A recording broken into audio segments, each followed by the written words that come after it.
నమస్తే, welcome to our channel. నేను మీ శృతి. ఇవాళ వీడియోలో సిరిసిల్ల తంగలపల్లి ఎల్లమ్మ టెంపుల్ అది చూపించబోతున్నాను. సో మేమైతే దర్శనానికి వెళ్తున్నాం. ఇదంతా వెళ్ళే దారిలో తంగలపల్లి నుంచి లోపలికి వెళ్ళంగా వస్తుంది. ఇది చూసారు కదా, బాగుంది లొకేషన్ అయితే. సో ఎల్లమ్మ టెంపుల్ అయితే చాలా మహిమగల టెంపుల్. మనం ఏది కోరుకున్నా జరుగుతుంది, అంత పవర్ఫుల్ ఎల్లమ్మ టెంపుల్. అమ్మవారు కూడా చాలా కళగా ఉంటారు. సో మేమైతే చాలా రోజులైంది వెళ్ళక అని చెప్పేసి నార్మల్గా దర్శనం చేసుకున్నామని వెళ్ళాం.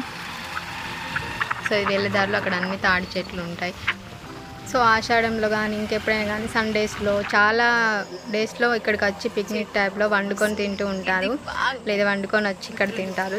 అసలు ఒక్కొక్కసారి ప్లేస్ కూడా దొరకదు, అంత ఫిల్అప్ అయిపోతుంటారు. ఆషాఢంలో అయితే ఫుల్ మంది వస్తారు. ఇప్పుడు సమ్మర్లో కూడా చాలామంది వస్తారు, ఎందుకంటే మంచిగా చెట్లు ఉంటాయి, చెట్ల కింద వండుకొని తినడం బాగుంటుంది. అక్కడే కళ్ళు కూడా అమ్ముతారు, చెట్ల కళ్ళు తాగేటోళ్ళు కూడా తాగుతారు. సో ఇది టెంపుల్, ఎల్లమ్మ టెంపుల్. ఇక్కడైతే చాలా మహిమగల టెంపుల్. మనం ఏదైనా అనుకుంటే ఖచ్చితంగా జరుగుతుంది. సో ఇక్కడ పెయింటింగ్స్ చూడండి, చాలా బాగా వేశారు అసలు. ఇది వచ్చేసి కొత్త టెంపుల్, కొత్తగా అంటే అంత ముందుకు ఓల్డ్ దాన్ని ఇలా డిజైన్ చేశారు. అమ్మవారు చూడండి ఎంత కళగా ఉందో, నిజంగా చాలా బాగుంటుంది, చాలా పీస్ఫుల్గా అనిపిస్తుంది ఇక్కడికి వచ్చి వెళ్తే మాత్రం. పెయింటింగ్స్ అయితే చాలా బాగా వేశారు కదా. ఇక్కడ మనకు ఈ గోడల పైన ఎల్లమ్మ తల్లికి సంబంధించిన కథ మొత్తం ఒక్కొక్క వాక్యంలో ఇక్కడ గోడ పైన పెయింటింగ్స్ రూపంలో రాశారు. మీకు చూపిస్తాను చూడండి. ఆడపిల్ల సంతానం కలగాలని శివలింగాన్ని పూజిస్తున్న పార్వతి, శివుని బొటనవేలు నుండి చెమటను చేప మింగుట, చెమట మింగిన చేప గర్భం దాల్చుట, చెమట మింగిన చేపను పాము మింగుట, పాము ఖండం పగిలి చేప బయటకు రావడం, చేప పొట్ట పగిలి ఎల్లమ్మ జననం, కైలాసానికి తీసుకువచ్చి రేణుక ఎల్లమ్మ అని నామకరణం చేసిన శివపార్వతులు, యవ్వనవతి అయిన రేణుక ఎల్లమ్మ,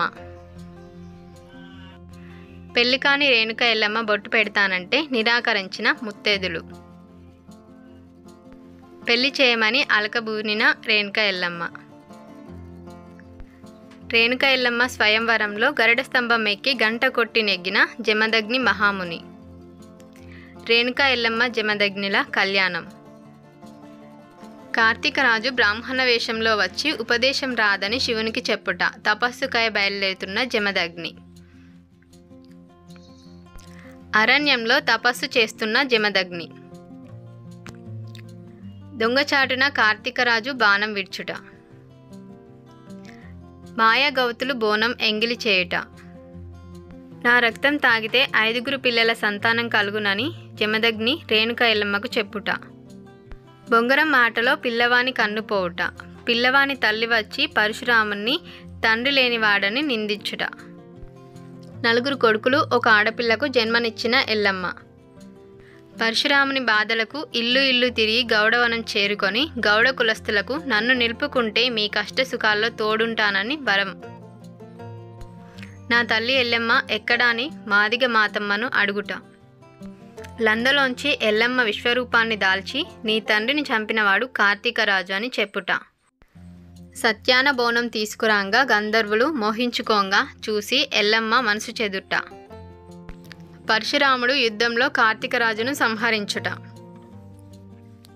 కార్తీకరాజు రక్తంతో జమదగ్నిని లేపుట, తండ్రి ఆజ్ఞ మేరకు తల్లి ఎల్లమ్మ తల నరుకుట, మరలా బ్రతికించుట,